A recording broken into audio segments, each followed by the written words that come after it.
Congressman LaTourette, thanks for joining us this week. You bet. So, something we've talked about for months now, transportation bill, finally staring at a deadline, a pretty hard deadline here where the authorization expires, and we've finally seen some movement on it. The House has passed a short-term extension. The Senate is fighting to do something longer. Talk to us a little bit about what's going on, understanding that I know some of this is still kind of a moving target at this point. Well, the House, as you say, passed a 5-month extension. The Senate indicated they weren't so crazy about it. The House bill is paid for by borrowing money from the general fund and then offsets and little tax code provisions here and there over the next 10 years. The Senate said they wanted a 6-year bill, so they produced a 6-year bill. They only come up with the pay-fors for the first 3, and then the last 3 they sort of say, you guys are going to have to figure it out 3 years from now. It ran into a little bit of a buzzsaw earlier in the week when all of the Senate Democrats voted against it, but they did that because it's 1,300 pages long and they hadn't had a chance to review it. After they reviewed it, they did in fact join with the Republicans and file for cloture. The tricky part about the timing of the bill, because of the Senate rules and the fact that it's really not a standalone transportation bill, it's another bill that the transportation bill is tagged onto. There are a lot of procedural things that have to take place that have to take days to take place. And in order to get to the 31st, which is the expiration of the current highway patch and also the last day they're expected to be in town, the Senate would have to be in session over the weekend. And so there's a lot of discussion about whether that in fact is going to happen, or as you and I have talked about in the past, do we get to about next Thursday and the Senate throws up their hands and says we just don't have enough time to do this, and we don't like it, but we're going to take the 5-month House bill.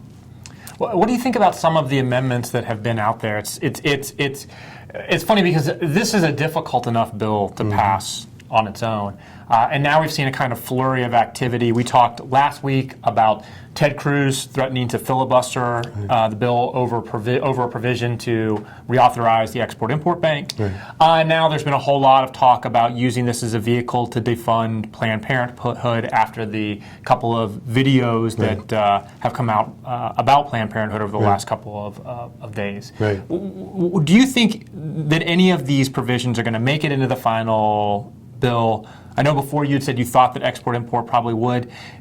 How does that look like it's shaking out at this point? I don't think, aside from export-import, that any of them are going to make it into the bill. And the procedure that I was describing before actually aids Senator McConnell in keeping non-germane amendments out of the process. And so the Planned Parenthood vote and some other votes that people have been talking about would be ruled out of order by the parliamentarian.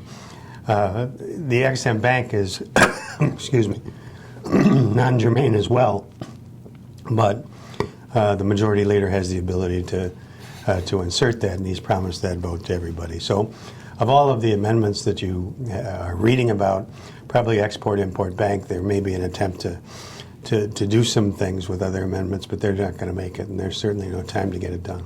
So at the end of the day, do you think that we end up with, because we've only got a few days left here before Congress is gone, do you think at the end of the day, no matter what happens on this, that we're going to have to pass, the Senate's going to have to pass at least a short-term extension? Yeah, I think they're going to either have to take up the House 5-month extension or come up with their own short extension and send it to the House.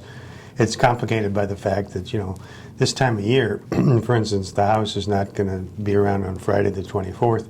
They just decided to cancel the day. And as you get into the end of the month and not much is occurring, members want to get back to their districts. They want to get the August recess started.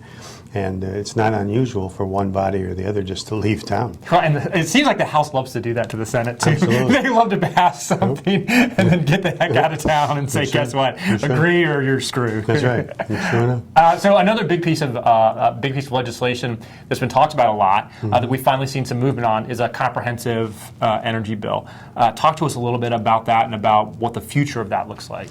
Well, this is a big step forward because they could have come up with, the Senate could have come up with a bill that wasn't going to go anywhere, but Senator Lisa Murkowski of Alaska and Maria Cantwell of Washington worked pretty hard to adopt the things that they could agree on and reject those where there were disagreements. And as a result, they've come up with a pretty comprehensive bipartisan energy bill that adopts a number of the priorities that Republicans want, such as the export of natural gas, and also a program that's very important to Democrats, the Land and Water Conservation Fund, would be reauthorized. And an example of something that isn't in the bill that would have caused the problem is removing the 40-year ban on exporting United States crude oil. So some people like it, some people hate it, and so they just said we can't agree on that, and so they didn't put it in there. Again, this bill is going to run up against a couple of things: the time constraints that are left for the number of days left in this Congress, and also the House doesn't have a companion bill that's nearly as sweeping as this, but it does set up the possibility in September of a conference between the House and the Senate. And if the Senate continues this, we would like to have a bipartisan energy bill. You may see some progress before the end of the year. Final question, kind of exit question here, just kind of big picture.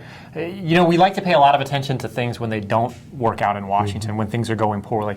Are you surprised at the amount of things that this Congress has actually been able to get done? I know that the focus is often on what we don't get done, but it seems like Majority Leader McConnell and Speaker Boehner have done a pretty good job of herding cats on both sides of the political aisle to kind of get some thorny issues through and to the president's desk.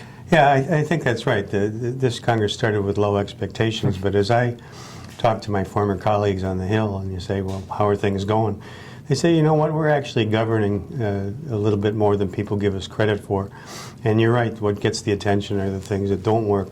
But a lot of members are feeling that some of the divisiveness that existed earlier in the year has died down. They're able to work with the other party, they're able to work within their parties. And it's not some panacea of everything's going to get done in a bipartisan way and get completed, but there is a sense of confidence, at least, among the members that I'm talking to, that they're being productive and they feel productive. And a lot of this is psychology. I mean, if they feel that their efforts are actually amounting to something, then it usually leads to more somethings. Well, it'll be interesting to see whether or not this approach of kind of being able to govern continues forward, particularly with the presidential election heating up. True enough.